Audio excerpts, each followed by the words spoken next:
உலக மக்கள் எல்லோருக்கும் வணக்கம். நான் உங்கள் ஜி கோபால் பேசுகிறேன். இன்னைக்கு நம்ம ஜூன் மாத பலன்களை பத்தி பேச போறோம். இந்த ஜூன் மாத பலன்களாகப்பட்டது கடக ராசிக்காரர்களுக்கு எப்படி இருக்கும், அது போக கடக ராசிக்கு இந்த மாத கிரக அடைவுகள். கடக ராசிக்கு 3ஆம் இடத்துல கேது பகவான் இருக்கிறாங்க, 8ஆம் இடத்துல சனி பகவான், 9ஆம் இடத்துல செவ்வாயும் ராகுவும். அந்த செவ்வாயாகப்பட்டது ஜூன் மாதம் பெயர்ச்சியாகி மேசத்துக்கு வர்றாங்க. அது போக ரிஷபத்துல குரு பகவான், சுக்கிர பகவான், சூரிய பகவான், புதன் பகவான். ராசிக்கு 12ஆம் இடத்துல சுக்கிர பகவான் 12ஆம் தேதி, அதாவது ஜூன் மாதம் 12ஆம் தேதி பெயர்ச்சியாகி சுக்கிர பகவான் ஆப்பட்டது 12ஆம் இடத்துக்கு வர்றாங்க. அது போக 14ஆம் தேதி புதன் பகவான் பெயர்ச்சியாகி 12ஆம் இடத்துக்கு வர்றாங்க. 15ஆம் தேதி சூரிய பகவான் பெயர்ச்சியாகி உங்களுடைய ராசிக்கு 12ஆம் இடத்துக்கு வர்றாங்க. இது இந்த மாத கிரக அடைவுகள். அப்ப இந்த கிரக அடைவுகளால் எங்களுடைய வாழ்க்கை இருட்டுல போயிட்டு இருக்குது. எங்களுக்கு ஏதாவது ஒரு வெளிச்சம் கிடைக்குமா, நாங்கள் வாழ்வதற்கு ஏதாவது ஒரு வழிகாட்டியாக இருக்குமா இந்த மாதத்துல, அப்படிங்கிற கண்ணோட்டத்தில் தான் இந்த கடக ராசிக்காரங்கள் இந்த வீடியோவை பார்க்குறீங்க. கடக ராசிக்காரர்களே, உங்களுக்கு இந்த மாதத்தில் நான் சொல்லக்கூடிய பலன் என்னன்னா, உங்களுக்கு 11ஆம் இடத்தில் லாபஸ்தானத்தில் குருவோடு மற்ற 3 கிரகங்களும் இணைந்திருப்பது யோகம். குருவை விட அந்த இடத்துல சுக்கிரன் ஆட்சி, சுக்கிரனோடு சூரியன் இணைஞ்சிருக்கிறாங்க, சூரியனோடு புதன் இணைஞ்சிருக்கிறாங்க. இந்த 3 கிரகங்களும் அங்க ரொம்ப ஸ்ட்ராங்கா இருக்கிறாங்க. அதுவோடு புதனும் இருக்கிறாங்க, குருவும் இருக்கிறாங்க. அப்ப இது எந்த இடம்? 11ஆம் இடம். 11ஆம் இடம் என்பது லாபஸ்தானம். கடக ராசிக்காரர்களுக்கு சனி பகவான் ஆப்பட்டது எவ்வளவு கொடுமைகளையும் எவ்வளவு கஷ்டங்களையும் கண்மூடித்தனமாக உங்களுக்கு கொடுத்துட்டு இருந்தாலுமே, இந்த பீரியடில் உங்களுக்கு 11ஆம் இடம் வலுப்பெறுவதால் அந்த 11ஆம் இடத்த அதிபதி சுக்கிர பகவான் அங்க ஆட்சியாவதால், அந்த 11ஆம் இடத்துக்கே குரு பகவான் இருப்பதால் கண்டிப்பாக அஷ்டமஸ்தானத்தில் இருக்கக்கூடிய அந்த சனி பகவானை பத்தி கவலையே பட வேண்டாம். நல்லா புரிஞ்சுக்கோங்க. 11ஆம் இடம் லாபஸ்தானம் உங்களுக்கு ஸ்ட்ராங்கா இருக்குது. அப்ப அந்த அஷ்டம சனியை பத்தி கவலைப்பட வேண்டாம். அதே சமயத்துல உங்களுடைய பிறப்பு ஜாதகத்தில், உங்களுடைய ஜென்ம ஜாதகத்தில் அந்த சனி பகவான் நல்ல ஸ்தான பலம் பெற்றிருந்தால் இந்த அஷ்டம சனி உங்களை ஒன்றும் செய்யாது. ஐயா, நீங்க சொல்லிடுறீங்க இந்த அஷ்டம சனியினால நான் குடும்பத்துல நல்ல சந்தோஷமாக நல்ல நிம்மதியாக குழந்தை குட்டியோடு ரொம்ப திருப்தியா வாழ்ந்துட்டு இருந்தோம், அந்த வாழ்க்கை எனக்கு இப்ப இல்லை.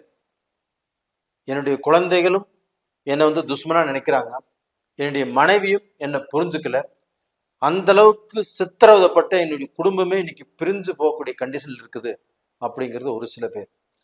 ஒரு சிலராகப்பட்டது நான் நல்ல தொழில் பண்ணிட்டு இருந்தேன், நல்லா சம்பாரிச்சிட்டு இருந்தேன், என்னுடைய வாழ்க்கை முன்னேற்றத்துல போயிட்டு இருந்தது. ஆனா அந்த தொழில்ல சிக்கல் வந்துச்சு, தொழில்ல பிரச்சனை வந்துச்சு, அந்த தொழிலை நடத்த முடியாமல் இப்ப அப்படியே நான் முழிச்சிட்டு இருக்கிறேன்.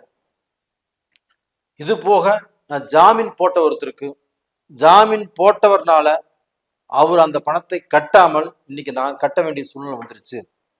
அப்போ 1 மாசம் கட்டலாம், 2 மாசம் கட்டலாம், ஆனா தொடர்ந்து கட்டக்கூடிய சூழ்நிலை வந்ததுனால இவர்களால் நான் பாதிக்கப்பட்டு இன்னைக்கு என்னுடைய குடும்பம் ரோட்டுக்கு வந்துட மாட்டிருக்குது.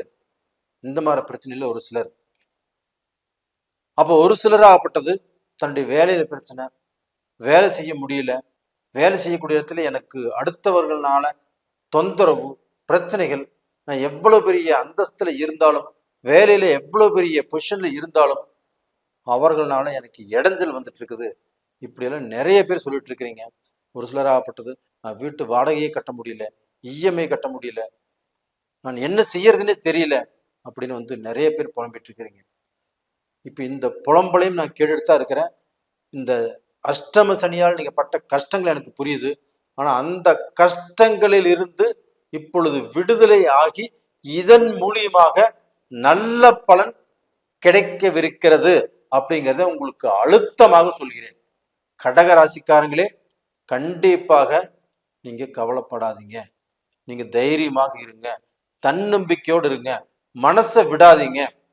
ஒரு சிலர் ஆப்பட்டா நான் செத்து போயிடலாம் அப்படின்னு நினைக்கிறேன், மருந்து குடிச்சிடலாம் அப்படின்னு நினைக்கிறேன், எங்கேயாவது ஓடி போயிடலாம் அப்படின்னு நினைக்கிறேன். அப்படிப்பட்டவங்க எங்கிட்ட ஜாதகம் நிறைய பேர் கொண்டு வந்து கேட்டிருக்கிறாங்க, இல்லைன்னு சொல்ல வரல. அவங்களுக்கும் நான் சொல்லக்கூடிய விஷயம் என்னன்னா, இந்த பீரியட்ல இருந்து உங்களை பிடித்த கஷ்டங்கள் உங்களை விட்டு விலகி ஓட போகிறது. நீங்க நல்லா இருக்க போறீங்க, நல்ல நிலைமைக்கு கண்டிப்பா வருவீங்க. அப்ப அதனால இந்த 11ஆம் இடத்துல இருக்கக்கூடிய கிரகங்கள், அந்த கிரகத்தினுடைய சூழ்ச்சி, அந்த கிரகத்தினுடைய சுழற்சி உங்களுக்கு வந்து பார்க்க போனா நல்லதை பண்ணும்.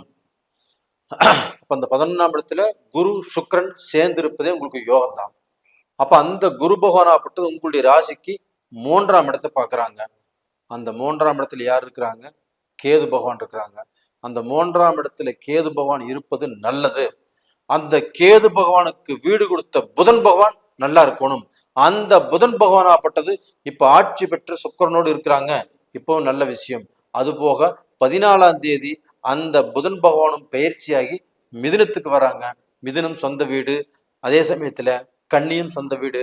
அந்த கன்னியில கேது இருக்கிறதுனால அந்த கேதுவுக்கு வீடு கொடுத்த புதன் ஆட்சி. அப்ப அந்த கேதுவும் நல்ல பலனை உங்களுக்கு கொடுப்பாரு. அந்த குரு பகவானும் அந்த கேது பகவானை பார்க்கறாரு. அப்ப இதனால உங்களுடைய வாழ்க்கையில வெளிநாடு போகக்கூடிய விஷயங்கள் எதுவாக இருந்தாலும் இந்த பீரியடில் தடை இல்லாமல் நடக்கும். அது போக வெளிநாட்டுக்கு போய் நான் சம்பாதிக்கிறேன், சாதிக்கிறேன் அப்படின்னு நினைச்சிட்டு போனவங்க, அங்க போய் பிசினஸ் பண்றவங்க, அப்படிப்பட்டவர்களுக்கு இந்த காலகட்டத்துல பாதிப்புங்கிறது வந்து, சில குழப்பங்கள் வந்து, சில பிரச்சனைகள் வந்து, அங்கே பெண்களால் தொந்தரவு வந்து, அங்கே கூடா நட்பு உருவாகி எத்தனையோ பேர் மாட்டிட்டு முழிச்சிட்டு இருக்கிறீங்க.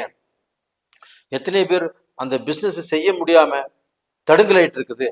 அப்போ ஒரு பிசினஸ்ல லாஸ் ஆயிட்டு இருக்குது, பிசினஸ்ல வேலையாட்கள் கரெக்டா அமையல, நான் செய்யக்கூடிய வேலையை எனக்கு திருப்தி அமையல, எனக்கு வேலையே போயிட மாட்டிருக்குது அப்படின்னு சொல்றாங்க எத்தனையோ பேர். அவர்களுக்கு எல்லாத்துக்குமே இந்த கேது பகவான் 3ஆம் இடத்துல இருந்து அந்த குருவுடைய பார்வையில் இருக்கக்கூடிய அந்த கேது பகவான் உங்களுக்கு நல்லதைத்தான் செய்வாரு. அப்ப டோட்டலா பாத்தீங்கன்னா அந்த சிக்கல் எல்லாமே உங்களுக்கு தீரும்.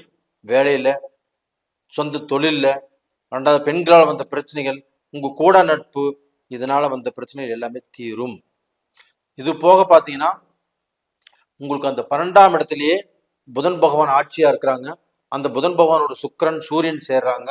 அந்த சுக்கிரனும் புதனும், அந்த புதனும் சுக்கிரனும் சூரியனும் இணைந்திருப்பது புதாதித்ய யோகம். அந்த யோகத்தினால நல்ல பலனை அனுபவிப்பீங்க. நல்ல பலன் அப்படின்னா கடந்த காலத்துல நல்லது அப்படின்னு சொல்றதுக்கு எதுவுமே இல்லை. எல்லாமே சங்கடம், கஷ்டம், பிரச்சனை, வேதனை, நஷ்டம், இந்த மாதிரி விஷயத்துல தான் வாழ்ந்துட்டு இருக்கிறீங்க. அதுல இருந்து அந்த பிரச்சனை எல்லாமே தீர்ந்து நீங்க வந்து பார்க்க போனா உஷப்பா அப்படின்னு ஒரு நல்ல பொசிஷனுக்கு வரக்கூடிய வாய்ப்பை இந்த காலகட்டத்துல கண்டிப்பாக நடக்கும். இது போக பாத்தீங்கன்னா அந்த செவ்வாய் பகவான் ஆப்பட்டது மிதுனத்திலிருந்து பயிற்சியாகி மேஷத்துக்கு வந்திருக்கிறாங்க. அப்ப அந்த செவ்வாய் பகவான் அப்படிங்கிறது 10ஆம் இடம். அப்ப அந்த 10ஆம் இடத்துல அந்த செவ்வாய் பகவான் ஆட்சியாக இருக்கிறதுனால, அந்த செவ்வாய் பகவானும் உங்களுக்கு நட்பு கிரகமாக இருக்கிறதுனால உங்களுக்கு வந்து தொழில்ல இருக்கக்கூடிய பிரச்சனைகள் கண்டிப்பாக தீரும். அப்போ வந்து நீங்க ஒரு வேலை செய்றீங்க, அந்த வேலையில பிரச்சனை, வேலையே செய்ய முடியல, தொந்தரவு, இந்த வேலை செய்யலாமா வேண்டாமான்னு நினைக்கிறீங்கன்னா அந்த வேலையை செய்வதற்குண்டான வாய்ப்பு கிடைக்கும். இல்லைன்னா ஒரு கம்பெனி விட்டு வேற கம்பெனிக்கு போறீங்க, அங்கே நம்மளுக்கு மாற்றங்கள் கிடைக்குமானா கண்டிப்பாக வேற கம்பெனிக்கு போகக்கூடிய வாய்ப்பும் உருவாகும். அங்கேயும் சில மாற்றங்கள் உருவாகும். ஒரு பிசினஸ் பண்றீங்க, ஒரு வியாபாரம் பண்றீங்க, இதுல வந்து ஒரு நல்ல திருப்தி இல்லை, ஒரு நல்ல முன்னேற்றம் இல்லைன்னா இந்த பீரியட்ல அங்கே செவ்வாய் ஆட்சி ஆனதுனால கண்டிப்பாக கிடைக்கும். இது போக உங்களுக்கு வந்து அந்த குரு பகவான் ஆப்பட்டது உங்களுடைய ராசிக்கு 11ஆம் இடத்துக்கு வந்திருக்கிறாங்க. அப்ப அந்த குரு பகவானால கண்டிப்பாக உங்களுடைய வாழ்க்கையில மாற்றங்கள் உருவாகும்.